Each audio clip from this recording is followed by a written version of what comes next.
I wanted an afro like Junebug, but Mama said no afro for me. We tried it in secret one time, but my hair wouldn't stand up.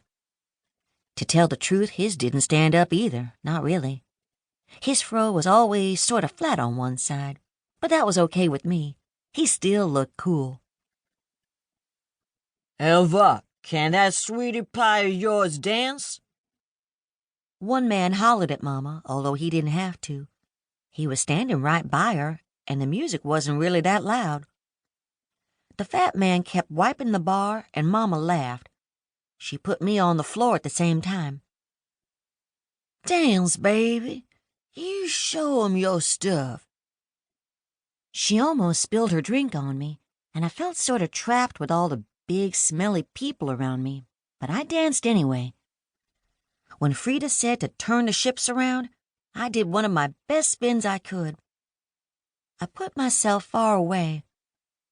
I imagined I was a ballerina, like on TV, but with more soul. I twirled and bopped as best I could, halfway listening to the music. I wanted to take dancing lessons, but Mama said I was too young. I asked Daddy if I could, and he said he didn't want no buck-dancing niggers in his house. He said I needed to concentrate on learning to read and write so I could make something of myself. I asked Grandma what buck dancing was. She told me to get away and to go play before she got her switch. Grown-ups were so confusing. I heard her ask Mama what they were teaching me up in the north. Frida was finished now, and I stopped dancing and looked at Mama. Some man started to sing about loving somebody being wrong and he don't want to be right. I don't understand that either, because whenever I called Grandma, she was always telling me to make sure I do right. This man was singing about doing wrong, and everybody was singing along with him. The song was over, and everybody went back to smiling and grinning at me. The man with one leg behind the bar gave me a soda. I looked at Mama, and she nodded to me that it was okay to take it. He popped the top for me with his can opener, and I drank it directly from the can. It fizzled as it went down, and I thought about the burn in my throat and followed it down to my tummy. Say thank you, sweetie, Mama said. One piece of her hair had fallen into her face. She pushed it away. She always called me Sweetie.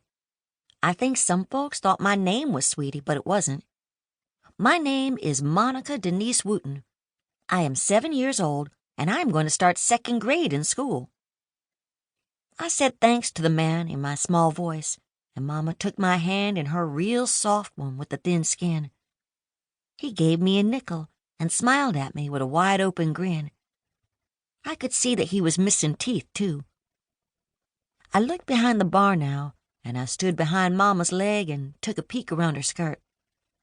It scared me and was exciting all at the same time because I knew the man only had one leg.